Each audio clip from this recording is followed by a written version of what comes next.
People think that barbershop harmony is confined to certain songs, which now, I guess at one time maybe it was, but nowadays we have many fine arrangers, and in our chorus we have an up-and-coming arranger, Judy Dwyer. Judy is right here. Oh!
The song that you wrote into our theme song and give us a play of it right now. Okay, you got it. Yeah, okay, thanks. A Chat with Glendora is my favorite show. She'll tell you all the things that you need to know to live a good life, to prosper and grow. A Chat with Glendora is my favorite show.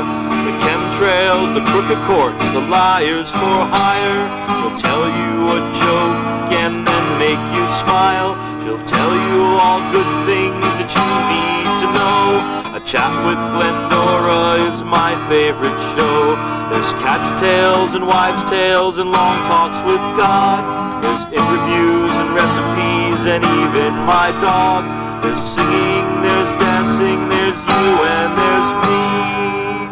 So please watch Glendora on cable TV. Again, so be careful. Another common tactic was folks impersonating Medicare employees. They were calling you, and this has happened, and telling you that your coverage is about to expire. They need your credit card to renew your coverage. That's a red flag. Scam, scam, scam. Okay. So here's the deal. I'm just going to give a few examples, a few tips too. Number one, report suspected cases of fraud or abuse. If you're being charged for a service you did not receive, report it immediately. Number two, report any incident when someone from, quote, Medicare calls you up and tries to sell you something over the phone. Medicare does not sell anything. Do not conduct healthcare business with anyone who comes to your door. Resist being pressured into giving out any personal identifying information over the phone, over the internet, or in person, unless you know who you're talking with and you trust that person, you've done business with them, and the same goes for Medicare. And check with your personal doctor about any new services or treatments before you commit to them. My purpose in being here today is to try to protect you. We do prosecute cases of healthcare fraud in my office, a lot of them. And some of the bad actors are people who try to sell services or try to claim credit for services they didn't sell. But we also see a lot of senior citizens in this state who come to us after they've lost their money and they can't pay their bills. So please, don't be one of them. Keep your antennas up, read this information, and remember, if you have any questions about whether somebody is legitimate or not, you can call my office, you can call Diana Scully, you can call your area agency on aging, and you can ask. If you have any question, you can ask, okay? Thank you. And we'll let them know that we're paying attention. And if we find that there are tactics going on, we're shutting them down. We're finding them. We're taking care of them. Because we're very concerned that too much money is spent on fraudulent tactics. Brian mentioned, the Attorney General mentioned a few things. I want to kind of back up with that and say to add a little bit more credits to that.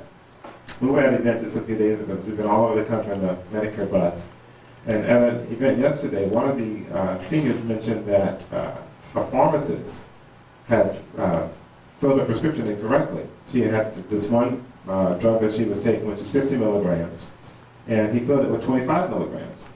Now normally you would think, well, I'll just take 2, because 2 is the same as equivalence as 50, right? 25 and 25 makes the 50. But one of the things that happens in that situation is that the pharmacist will bill Medicare for the higher cost drug. So guess who pays for the lower cost? We do have our tax dollars. We want to avoid those kinds of scams. Identity, we had a scam a couple years ago. This was the creme de la crop, actually. This provider or this entity was calling seniors' homes saying, we're going to provide you with drugs, prescription drugs for a lifetime. And all you have to do is give me your credit card number, and it's only going to cost you $299 for a lifetime of drugs. Does that sound too good to be true? Guess what? It was too good to be true. Many seniors fell prey to that. So you don't want to get yourself in a situation where you actually are a victim of these scams, a victim of fraud, a victim of identity theft. So today, being Halloween, you don't want those ghosts and goblins in your business, okay? So make sure. And I know that the Congressman is focusing on these as well, because after all, Medicare is a 100% federally funded program. So thanks for being here, Mark, and thanks for the work of Congressman Allen. At this point, I'd like to turn it over to Diana Scully. She's the Director of the Office of Elder Affairs for the state of Maine, to talk about some of the work she's doing.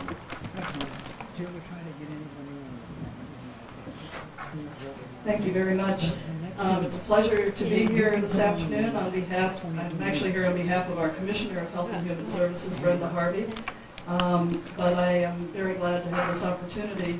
At first I thought you were having maybe a rowdy party in here because all the pictures are arrived, but I guess that's the trick part of trick or treat.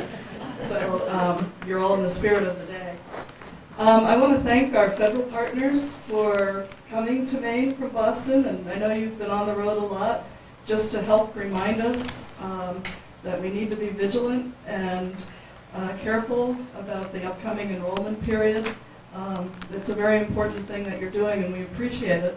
I also want to thank the Attorney General, Steve Rowe, for the work that he does and his staff do to help all of us in Maine, and in this case in particular, to help protect older folks and adults from fraud and abuse.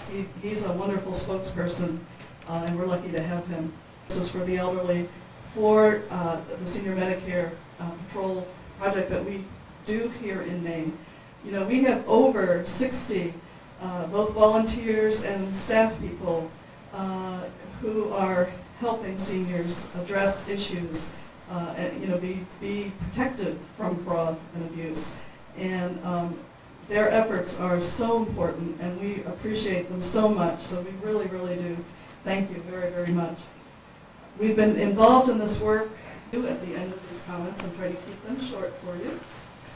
If you have issues, you may call 1-877-353-3771 from anywhere in the state of Maine to reach your local area agency on aging. And since it's in one of the handouts that you have on the table, 9200, and you all know the area code 207.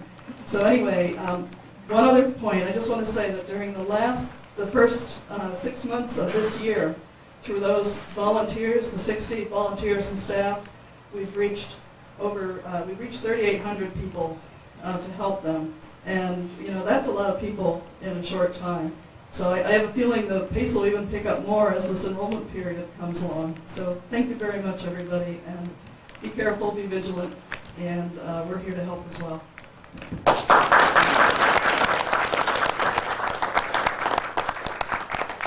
Thank you so much, Diana, and thanks to all of you for coming on up and visiting with us. We know we interrupted your card game downstairs, so we want to get you back to it. But we are so grateful you're willing to spend part of this beautiful day with us. And finally, In the bags that were handed out, in the transparent plastic bags, is a list. It says 12 tips to protect yourself from healthcare fraud. Summarizes some of the points made here today. There are phone numbers in multiple places in that bag that will allow you to reach out and blow the whistle and contact those of us at the federal level or the state level with your concerns with regard to identity theft and Medicare fraud. The 12 tips, they sound so basic, and they are. There's nothing there that's going to really... When she came over to the house, she brought them on her pants. So then I will give that lady a jar of the chemical that I will spray her house for her. And they all have to leave, all the animals and the ladies. And I can't put bombs in any of these houses. They have these bombs, you push the button down and the spray will come out to kill fleas, because everybody has propane heat gas and it would blow the house up, so I can't do that. So I will spray the houses, and I'll call the gas company and ask them if it's okay for me to do that. And then I'll leave them spray, because they have to spray a couple more times to get them. We're on here about maybe an hour. Oh, really? 45 minutes about.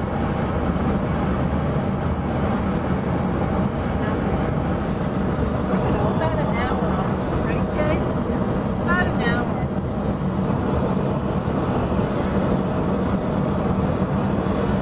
This is Brooklyn and Hudson.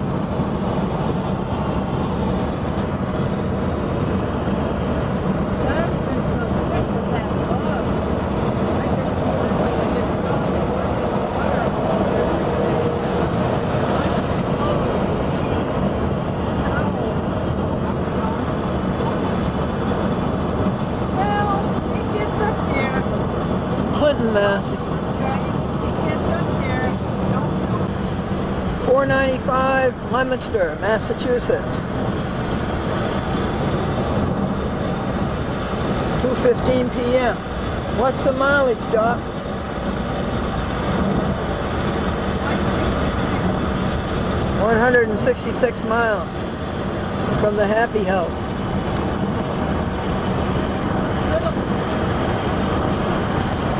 Littleton.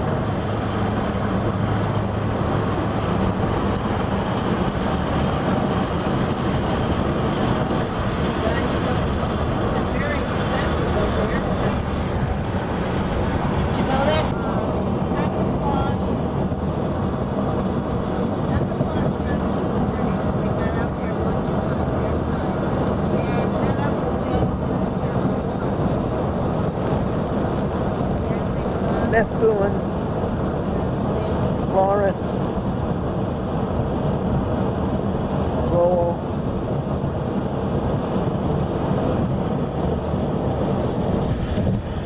Uh, 2:35 p.m. What's Haverhill? Haverhill. What's the mileage? April is 192. 192 miles.